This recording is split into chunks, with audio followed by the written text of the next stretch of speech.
Hey folks, Robbie Payne with Chrome Unbox coming at you today with an unboxing of the brand new Dell Chromebook 13. A lot of people haven't gotten their hands on this guy yet. It is a little bit difficult to get a hold of. I've found a handful of places on Amazon that are reselling it, and it's only the Celeron version. I put in a pre-order for the i3 8 gig version, and it's been over a month now, and it's still in quote pre-production. So I think I'm going to go ahead and cancel that one.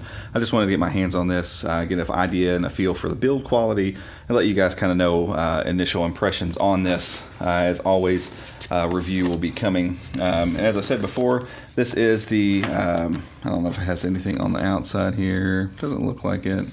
Yeah, there we go. Celeron 32005U. So that's the 5th gen Celeron that's been popping up in a lot of Chromebooks. Quite powerful, able to do most things. The Acer C910, the 15-inch Acer that I'm using right now, it's got this exact same setup. So 4 gigs of RAM.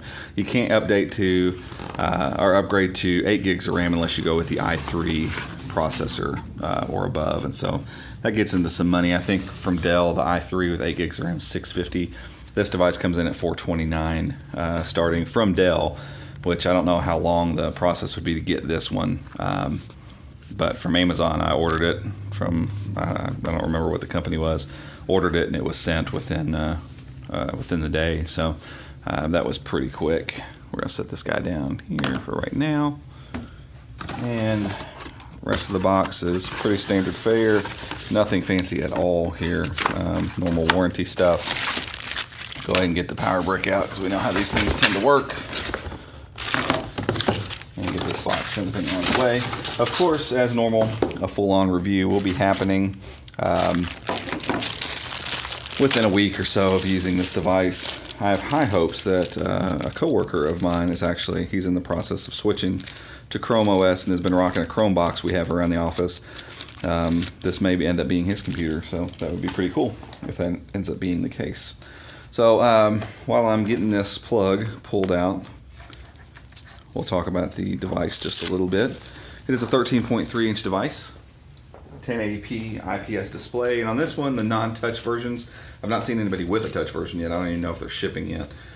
It has a matte finish on the display. As I said, 13.3 inches, 1080p. So it should have some pretty nice anti-glare.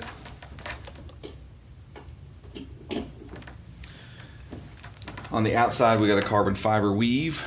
Get it up closer here so you guys can see. I don't know if you can see that. It's a really soft touch. I'm trying to think. I think like Nexus 5, Nexus 7, 2013 edition, that kind of feel. Real soft, like suede-ish kind of feeling, which is kind of neat. It's very attractive. It's very understated. Not the thinnest thing in the world, but not thick either. Definitely just manageable. It just looks pro. We got that magnesium alloy body. Nice and firm, looks good. Again, it's just really attractive. Nice lines on the device. Nothing really across the front, save the light for when we're charging. On the side, it looks like we had a USB 2.0 Kensington. Over on the other side, we've got full-size HDMI, 3.0 USB, earphone, microphone jack, micro SD card slot, and your charger. That is an interesting thing. When we have full-size ports here, it's interesting that they, we're going to focus here. It's interesting that they went with the micro SD card slot. But hopefully you have one of those laying around if you do need to increase the storage. This device probably is not going to stay in my hand, so I'm not going to go cracking it open, but it looks like we could probably remove some screws, pop the top off, and really, highly likely, we could expand the storage if need be. RAM likely is not going to be expandable. So let's open the guy up. Very tough hinge, so there's no one-handed open, but it feels nice and firm. I mean, there's not a lot of wiggle there at all. And cracking the thing open, again, that same magnesium alloy continues on the inside. Got a decent texture on the keys. Really good travel. Those feel really good. So a lot of times low travel keys end up feeling a little bit mushy. These have a nice click to them. They're not loud, but that feels very precise. That's going to be a really good typing experience. Really significantly wide trackpad, not really deep though, so hopefully that's not going to be an annoyance. It probably won't, but plenty of room. Whole hand fits across it, and the best part about it is it's glass, so it has just an awesome feel to it. I think MacBook, Chromebook Pixel, that thing feels great. A very small click. Very nice. So we're gonna power on. Oh, so let's plug this guy in.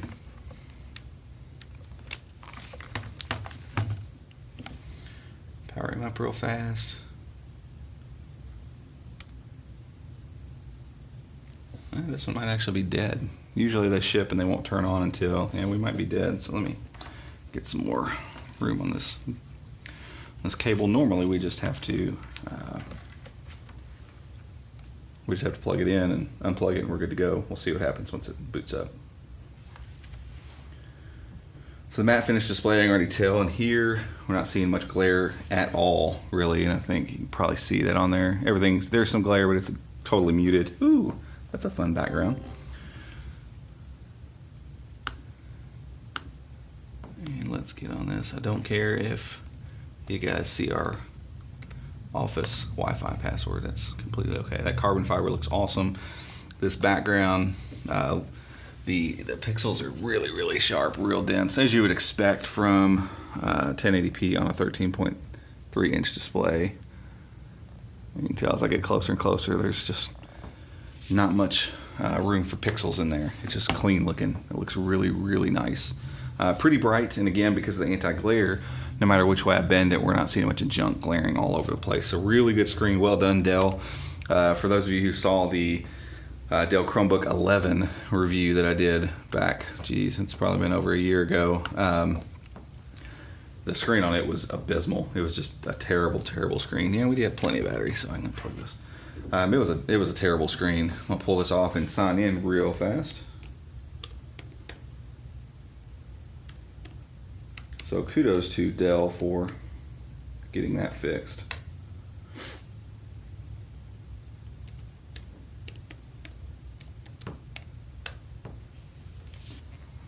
I'll let it load up some settings here. And performance-wise, we're not probably going to run into any surprises here at all. Really, we're looking at a lot of the same internals as some other Chromebooks. Let me get my sync password in there.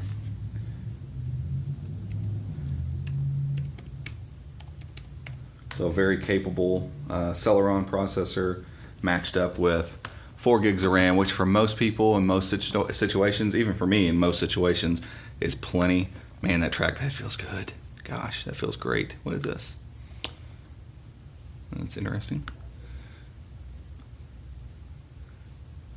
So of course all gestures work really nicely on it. And honestly, guys, let's be honest, for the most part, gestures and tracking on trackpads has been great for a while with most Chromebooks, even on cheap trackpads. What feels great under this is just the way the thing feels and moves underneath your finger. The whole thing just comes off looking very premium. It feels very good. I'll give you kind of a side view here. It's a really handsome machine. It's a good looking device. It does take some of its cues from the Chromebook 11. It does kind of feel like a blown up version of that a little bit. You got a nice non-glossy panel around here. Since this one isn't covered in Gorilla Glass since it's not touch, you don't have to worry about fingerprints collecting here. And out here, it looks like, get hands on it a little bit of fingerprint magnet, but not much at all. The magnesium alloy doesn't collect fingerprints almost at all. So this thing should stay really clean looking, which is nice. Sign it one more time. I'm going to run a quick benchmark for you. Maybe play a song or two, see how the speakers fire, and then we'll kind of call it a day on this one. Can't state enough how nice that trackpad feels. That's kind of a treat, and I have a feeling that typing on this thing is going to be really, really nice as well. Yeah, 2-finger scrolling is great. Yeah, that trackpad's nice. The only trackpads I felt that good, Chromebook Pixel and my T650 trackpad and or a MacBook. That's really nice. That, for me, input devices matter a lot because that's what you interact with a lot. And so having a nice mouse or a nice trackpad is a really, really huge factor. One other thing, I think it's Alt. Yep. So if we tilt it back, you can see the backlit keyboard there. Always a nice touch. You don't need it all the time, but it's a nice touch. Now this octane score is probably gonna be a little low because everything's installing in the background. I'm messing around with it, all that kind of stuff, but you'll get the idea. The Celeron I found, this 5th generation Celeron, just really performs well. No problems at all. I do wish you could outfit it with 8 gigs of RAM, and I've said that 100 times before. But for right now, that's just not an option at this point. And we'll run an Octane with everything signed out when we do the review. And for most people, the things here, as long as this is a lap computer right on the desk, the stuff, everything on the screen isn't going to be too small. But keep in mind, with a 13.3 inch device, that 1080p does tend to push everything to be a little bit smaller than normal. So we'll do a little bit of this. Yeah, tinny speakers like you'd expect. They're pretty loud. They're or bottom firing, so if it's in your lap, it's probably going to be muffled. You know, they don't really hold a candle to the Toshiba speakers or the Pixel. Wow, yeah, so that's not accurate at all. Again, we were doing a bunch of stuff. I think we're almost done installing things. So let's run that one more time. We'll call it a day here.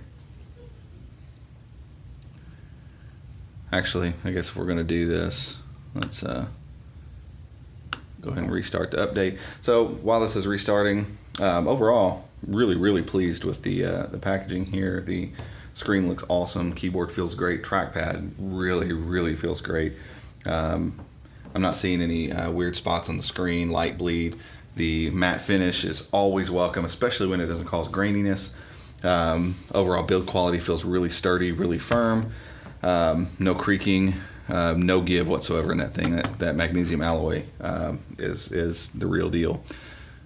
And so I'm actually going to browse as a guest, and we'll run Octane in here.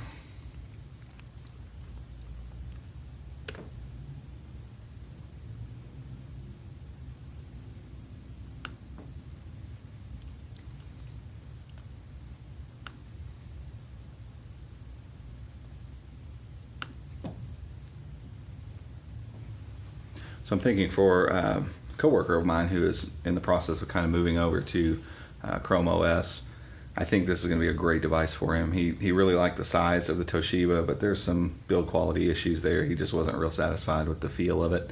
And that's understandable. He's coming from a MacBook Pro, so he's just used to having that kind of premium build. And I think you get this in the Dell. So, I mean, you're talking $100 difference between this and the Toshiba. Really, there's not a lot of physical differences. 13.3 inch, 1080p, Celeron, 4 gigs, 16 gigs of internal storage, which it looks like can be replaced on both of them if you want to upgrade. The big win here is that you get an anti-glare screen, you get a glass trackpad. Those are the big ups here. The Toshiba wins in the speaker department if that's important. So 13.3, I bet if run in different circumstances, we could probably push 14 or above that. So I'll try a few more of those before we do the review. Either way, it's plenty fast, no problems there. And so far so good with the Dell Chromebook 13. Stick around, guys. Week and a half. Hopefully, we'll have the review posted. Give you some further insight on this device. But already, I can tell you it looks really nice. And for $429, it's a great computer, great buy. It already seems like just from initial impressions. Who knows? We may find some other things out, but it's a Chromebook, so more than likely. We're not going to run into any surprises in the full review. So that's going to be it for today. Thanks for watching. If you like this video, give it a thumbs up. Subscribe down below. Share it with your friends. Share it on Google+. Share it on Facebook. All that good stuff. We'll keep more reviews coming. We'll keep more unboxings coming. Thanks for tuning in. Thanks for sticking around. Thanks for watching. We'll see you in the next one. Bye.